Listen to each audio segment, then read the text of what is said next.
Fans जिनके मन की बात सब नहीं समझ सकते, ऐसा हम नहीं, शाहरुख खान ने कहा था अपनी पिक्चर फैन में। और इसी पिक्चर में शाहरुख ने शाहरुख को यह चेतावनी भी दी थी कि गौरव यानी फैन है तभी आर्यन यानी सुपरस्टार है। और आज का हमारा किस्सा कुछ हद तक इसी फिल्म जैसा है। इसमें एक स्टार है, एक फैन है और है एक ईंट जो जाकर गिरी थी एक सर पर। सर किसका और ईंट किसकी, ये भी बताएंगे, थोड़ा धैर्य रखिए। पहले शुरू से शुरू करते हैं। Vivian Richards, Steve Waugh, Graham Gooch, Zaheer Abbas, David Gower, ये वो नाम हैं जिन्होंने सालों तक गेंदबाजों को डराया है, हजारों रन बनाए और कई दफ़ा तो पूरे डोमिनेशन के साथ पूरी बॉलिंग लाइनअप को परेशान किया। लेकिन इन तमाम नामों में सिर्फ यही एक चीज़ कॉमन नहीं है, इनमें एक और बात कॉमन है।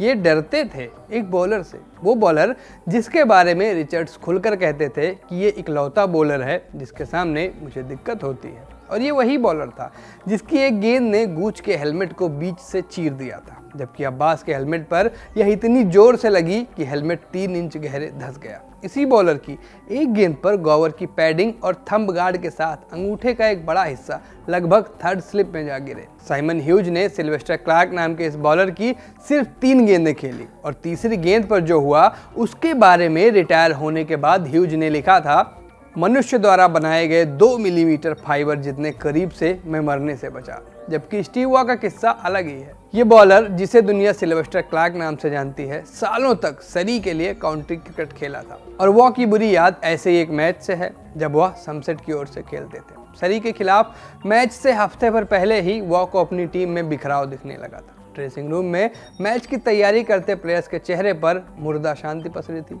और फिर जब वॉ की बैटिंग आई तो उन्हें पता चला कि यहाँ पितृदेव संरक्षणम भी किसी काम नहीं आने वाला। द गार्डियन के मुताबिक वॉ ने बाद में इस अनुभव के बारे में कहा था, यह मेरे करियर का सबसे अजीब और बुरा स्पेल था। यह कुछ ऐसा था जिसकी आप तैयारी नहीं कर सकते। यह शारीरिक और मानसिक दोनों तरह का उत्पीड़न था और जैसे ही आप कमज़ोर पड़ते हैं और सोचने लगते हैं कि अब क्या होगा, आप या तो आउट हो जाते हैं या फिर चोटिल।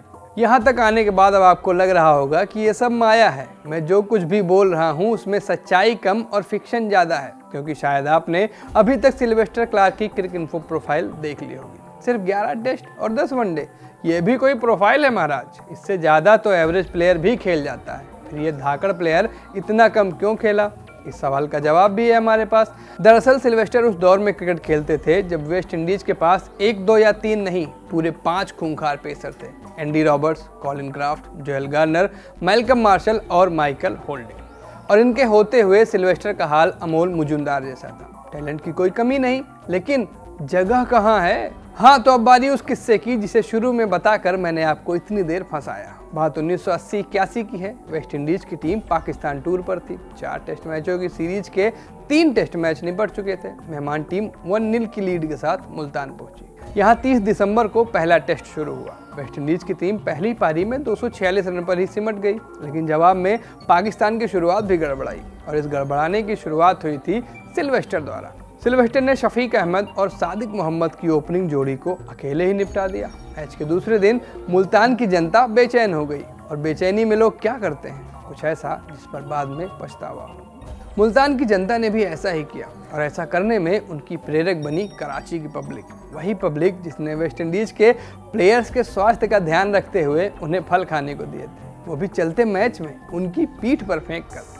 हालांकि कम तो मुल्तानी भी नहीं थे, उन्होंने मैच के पहले ही दिन विंडीज के चेंजिंग रूम पर हमला किया था। लेकिन अब बात बढ़ने जा रही थी और इस बढ़ती बात में सिल्वेस्टर फाइन लेग पर फील्डिंग कर रहे थे। तभी एक संतरा आकर उनकी पीठ पर लगा और इस संतरे से चोट भले न लगी हो, लेकिन इसने सिल्वेस्टर के धैर्य की मटकी चकनाचूर कर दी। सिल्वेस्टर काफी देर से खुद पर पड़ रही चीजें देख रहे थे। क्राउड लगातार उन पर तमाम तरह की चीजें फेंक रहा था और इनमें हार्ड रॉक, बोले तो पत्थर से लेकर सूफी सॉफ्ट यानी संतरे तक शामिल थे। और फिर जब ये संतरा सीधे सिल्वेस्टर पर लैंड हुआ तो सिल्वेस्टर ने पलटवार की सोची और गुस्से में बाउंड्री मार्क करने के लिए रखी ईंट को फैंस की ओर उछाल दिया और ये उछली ईंट जाकर गिरी 22 साल के शफीक अहमद के सर पर। पेशे से छात्र शफीक का सर फट गया। उन्हें तुरंत अस्पताल ले जाया गया, जहां सर्जरी के बाद उन्हें थोड़ा आराम पहुंचा। हालांकि इस सर्जरी से पहले मुल्तान में हालात बिगड़ चुके थे।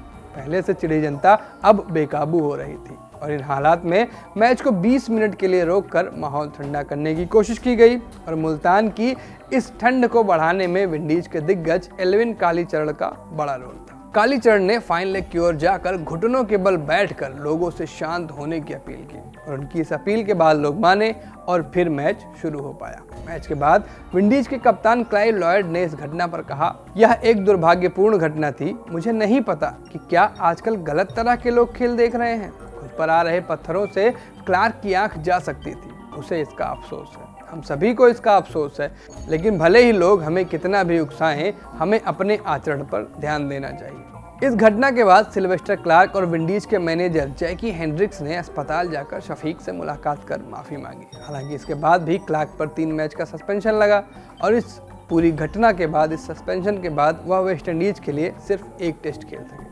ऑस्ट्रेलिया के खिलाफ 1982 में हुए इस टेस्ट के बाद उन्होंने विंडीज से विद्रोह कर साउथ अफ्रीका टूर पर गई टीम में खेलने का न्योता स्वीकार कर लिया और इसके चलते विंडीज क्रिकेट बोर्ड ने उन पर आजीवन प्रतिबंध लगा दिया और इस प्रतिबंध के चलते उनका इंटरनेशनल करियर खत्म हो गया। हालांकि इसके बाद भी वह क्रिकेट खेलते रहे। सिल्वेस्टर ने सालों तक इंग्लैंड और साउथ अफ्रीका में डोमेस्टिक क्रिकेट खेली और अपने फर्स्ट क्लास करियर का अंत 942 विकेट्स के साथ किया। ये विकेट 238 मैच में आए थे। 11 दिसंबर 1954 को बारबाडोस में जन्मे सिल्वेस्टर सिर्फ 44 साल की उम्र में 4 दिसंबर 1999 को बारबाडोस में ही स्वर्गवासी हो गए। नमस्ते, मेरा नाम सूरज है।